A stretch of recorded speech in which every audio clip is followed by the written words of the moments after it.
Pemirsa, viral di media sosial, aksi arogan dari rombongan klub motorsport terjadi di Jembatan Suramadu, Bangkalan, Jawa Timur. Ya, polisi masih mengidentifikasi para pelaku, pemirsa.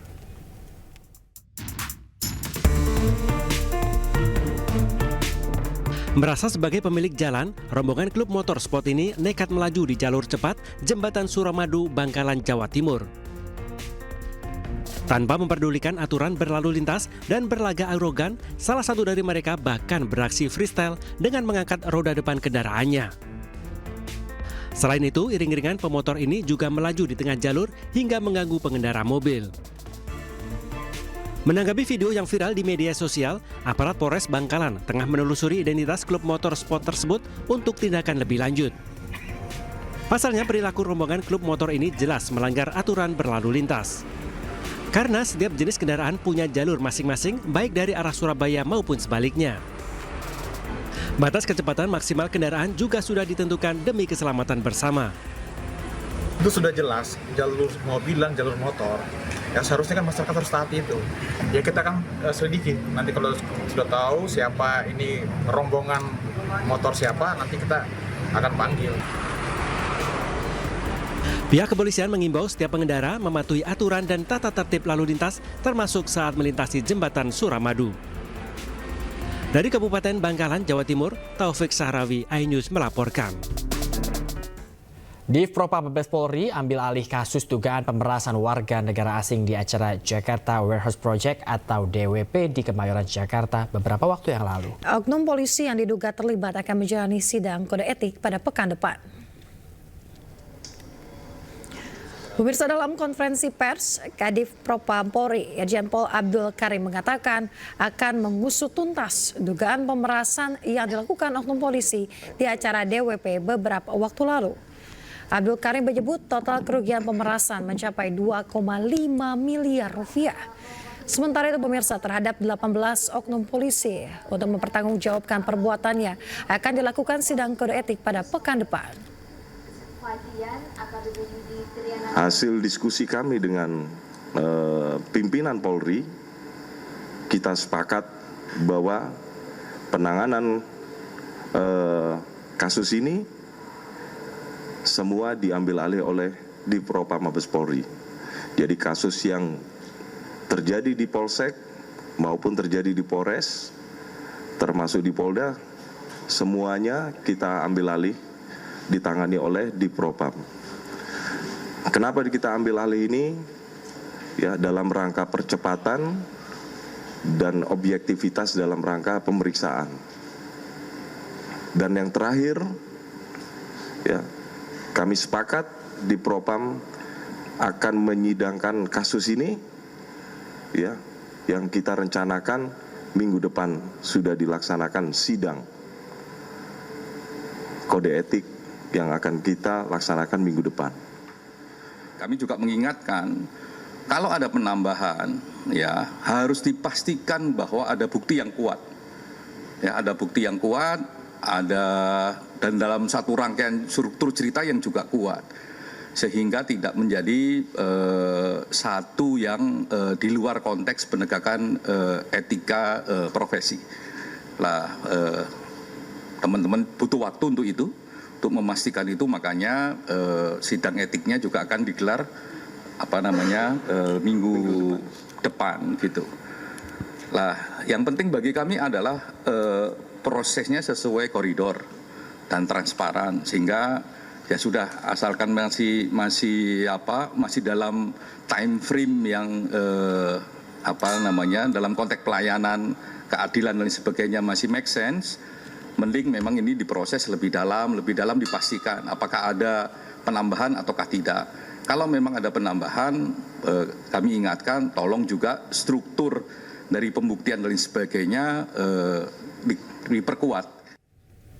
Pemirsa, kepadatan calon penumpang kereta api terjadi di stasiun Pasar Senen, Jakarta di hari Natal. Ruang tunggu stasiun disesaki calon penumpang yang hendak berpergian ke luar kota.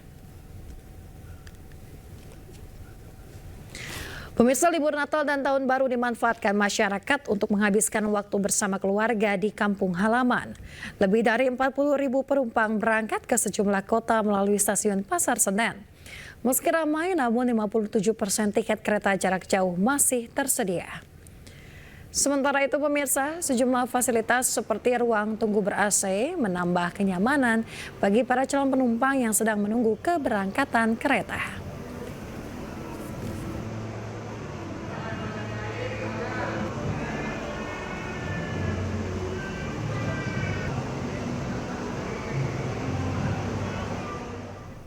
Kita ke informasi berikutnya, pemirsa. Warga dari berbagai pemeluk agama di Kabupaten Semarang, Jawa Tengah berbondong-bondong datang ke gereja untuk mengucapkan Selamat Natal. Tidak hanya itu, mereka juga saling bermaaf-maafan.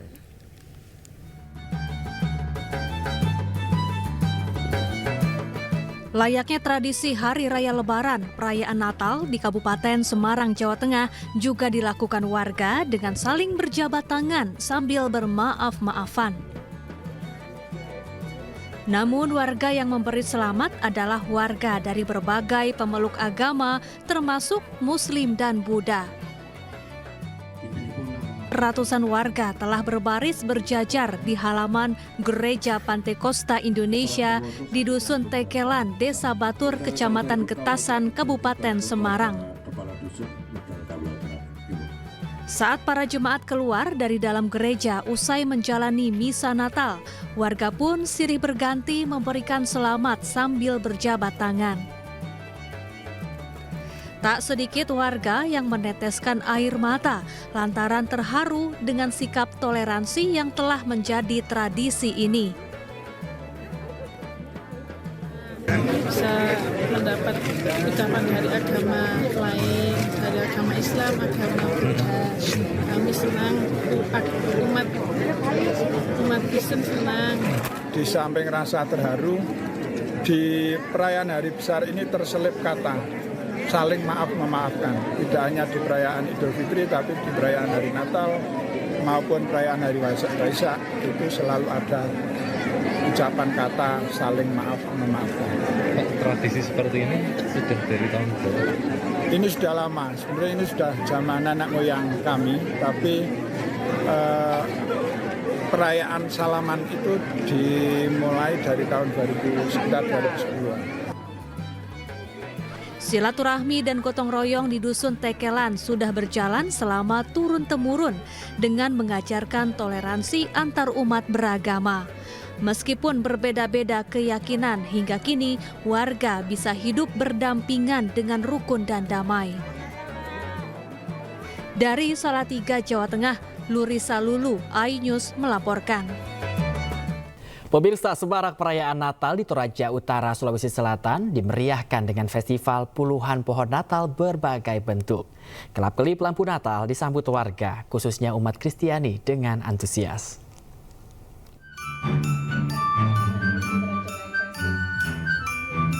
Menyemarakkan perayaan Natal, Festival Pohon Natal digelar di halaman Gereja Toraja Jemaat Elim Rantai Paut Toraja Utara, Sulawesi Selatan. Puluhan pohon Natal dari berbagai bahan daur ulang ditampilkan di depan gereja yang dihiasi berbagai lampu warna-warni.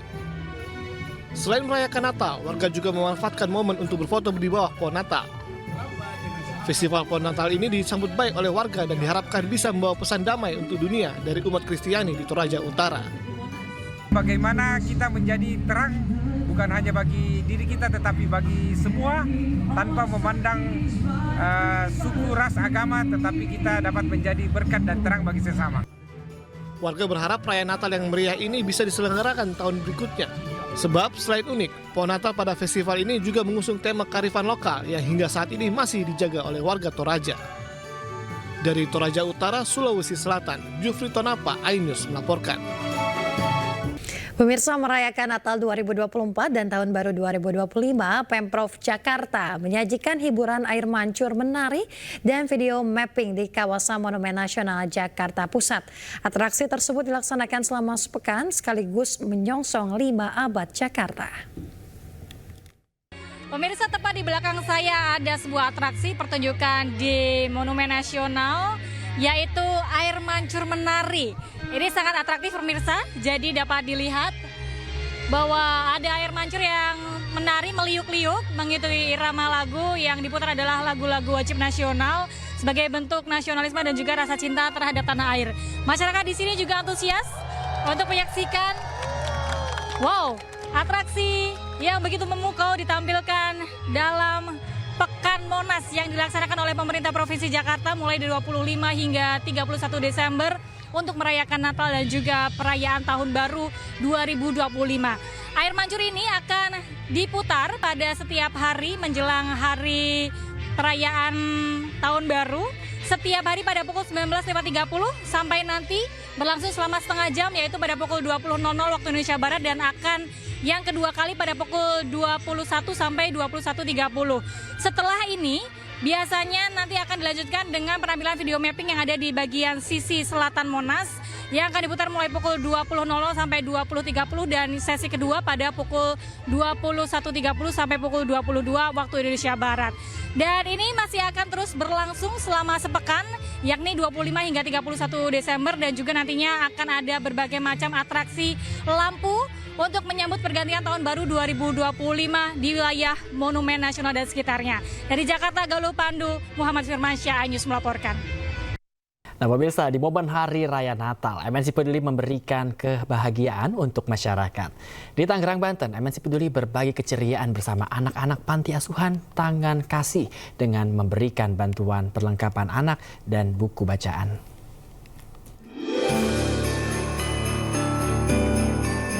Perayaan Natal dan Tahun Baru sangat berkesan bagi para penghuni panti asuhan Tangan Kasih di Kecamatan Pinang, Kota Tangerang, Banten.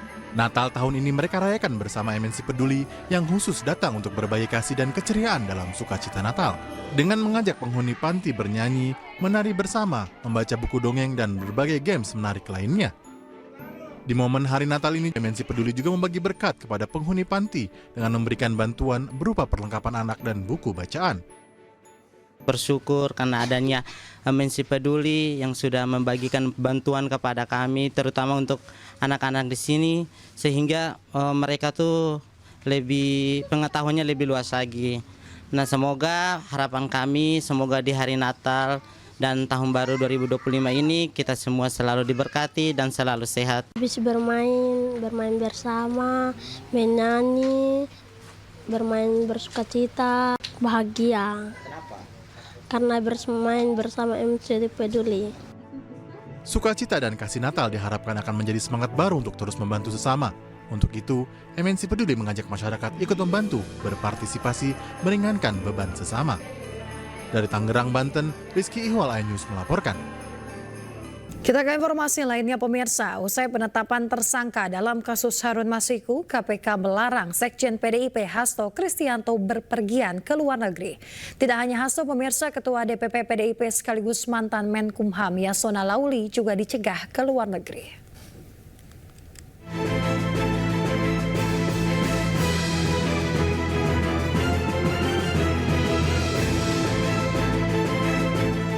KPK telah resmi menetapkan Sekjen PDIP Hasto Kristianto sebagai tersangka dalam kasus Harun Masiku.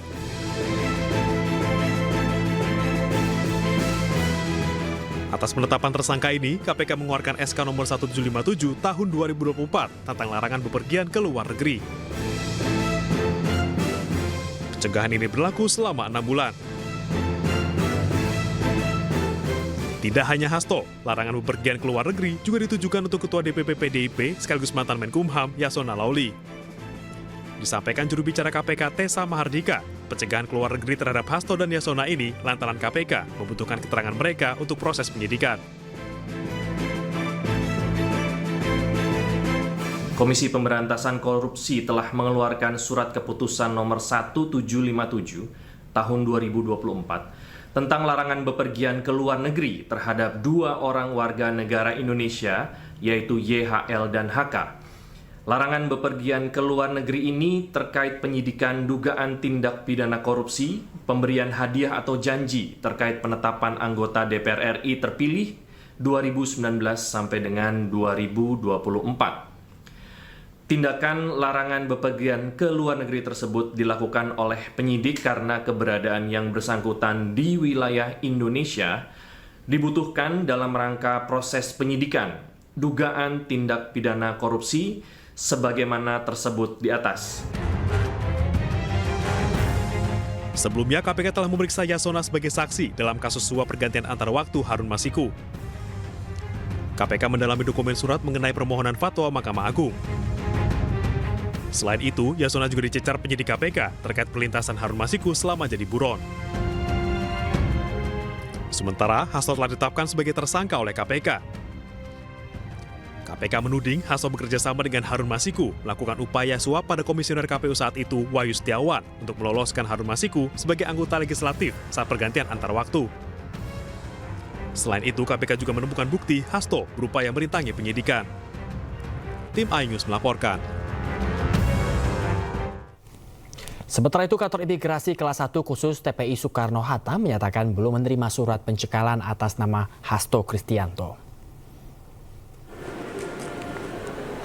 Kepala Kantor Imigrasi kelas 1 khusus TPI Soekarno-Hatta, Subki Miuldi, menyebut pihaknya belum menerima informasi maupun surat pencekalan terhadap Hasto untuk bepergian ke luar negeri. Meski demikian, Kementerian Imigrasi dan Pemasyarakatan telah menerbitkan surat pencekalan terhadap Hasto dan Yasona sejak adanya permintaan dari KPK. Surat pencekalan ini berlaku hingga 6 bulan ke depan. Apakah dari Imigrasi Soekarno-Hatta sendiri sudah menerima surat pencekalan terkait kepergian Hasto ini, Pak, setelah ditetapkan tersangka? Hasto. Kita belum monitor. Belum ada ini apa ya? Pemirsa, Presiden ke-7 Republik Indonesia Joko Widodo meminta semua pihak menghormati proses hukum dalam penetapan tersangka Sekjen PDIP Hasto Kristianto. Sementara itu, PDI Perjuangan menilai penetapan tersangka Hasto merupakan politisasi hukum.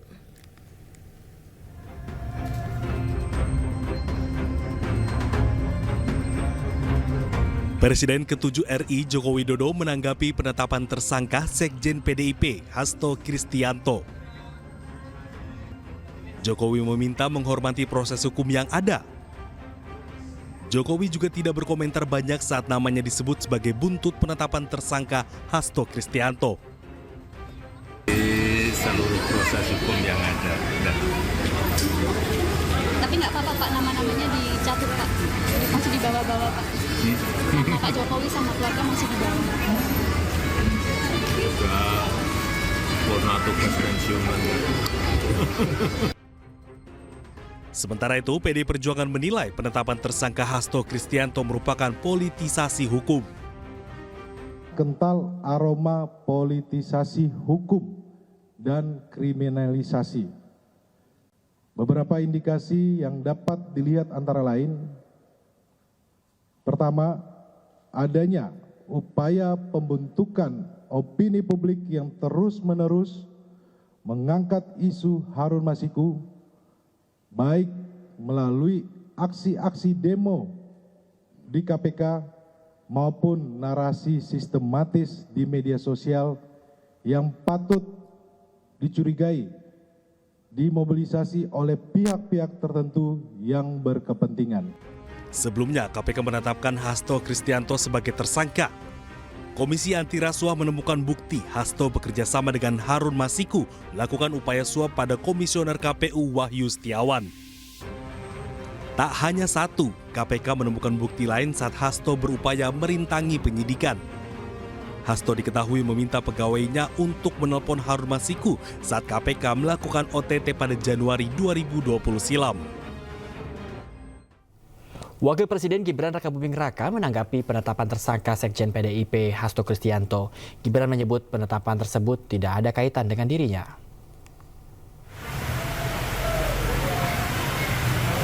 Ditemui saat kunjungannya ke gereja GBI Keluarga Awal Surakarta Rabu sore, Gibran tak banyak berkomentar terkait penetapan Hasto sebagai tersangka.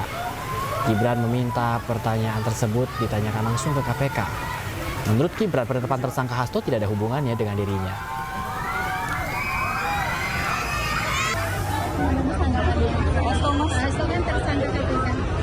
Kenapa ya yang ditanyakan saya ya?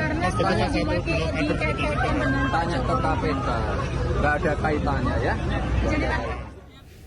Pemirsa, kasus suap Harun Masiku menjadi salah satu episode panjang dalam sejarah hukum Indonesia. Harun Masiku menjadi tersangka suap pada 2020 dan kini masih buron.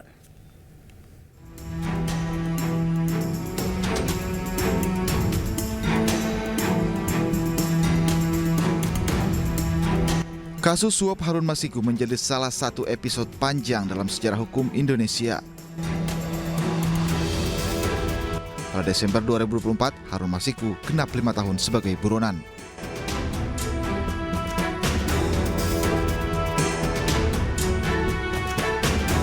Kasus suap Harun Masiku berawal saat upaya menggantikan Nazarudin Kemas, anggota DPR RI, terpilih meninggal sebelum dilantik.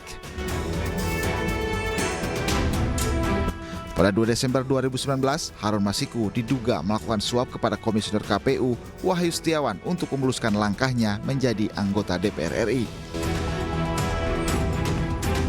Namun pada 8 Januari 2020, KPK melakukan operasi tangkap tangan dan menangkap Komisioner KPU Wahyu Setiawan.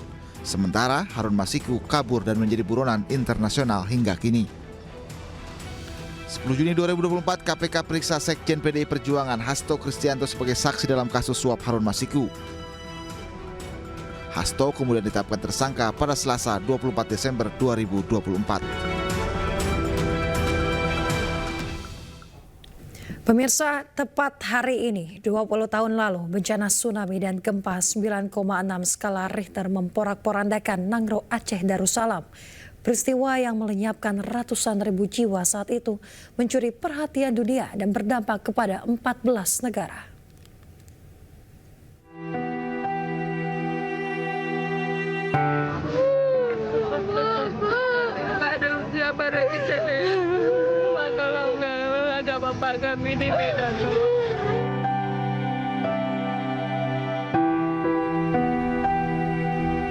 Hari Minggu pagi, bertepatan pada 26 Desember 2004 menjadi mimpi buruk bagi Indonesia.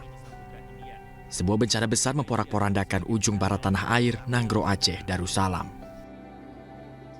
Gempa berkekuatan 9,6 skala Richter yang memporak-porandakan tanah Serambi Mekah juga berdampak kepada 13 negara lainnya. Tak hanya gempa berkekuatan besar, hanya berseling beberapa detik, gelombang dahsyat setinggi 7 meter menghantam Aceh dan melenyapkan ratusan ribu jiwa. Ratusan ribu tempat tinggal hancur, harta benda lenyap, bahkan bangunan besar tidak tersisa akibat peristiwa ini. Saat itu tak terhitung ada berapa banyak orang yang terpisah dengan keluarga dan kerabatnya. Sebagian dari mereka dapat berjumpa kembali walaupun memakan waktu hingga tahunan lamanya. Namun sebagian lainnya harus merelakan kepergiannya dan hanya dapat berjumpa dalam doa. Bapak kami di Medan. Bilangkan mana adiknya dia selamat. Kini 20 tahun sudah peristiwa tsunami Aceh berlalu. Bangunan yang diratakan oleh gelombang sudah kembali berdiri. Duka yang melanda perlahan pulih kembali. Diiringi doa, masyarakat Aceh pun percaya bahwa setelah bencana yang menerpa ada harapan baru yang menanti. Peristiwa ini pun bukan semata menjadi memori kelam yang terpatri, tetapi menjadi pengingat diri bahwa semesta sepenuhnya milik Sang Ilahi. Tim Liputan, iNews melaporkan.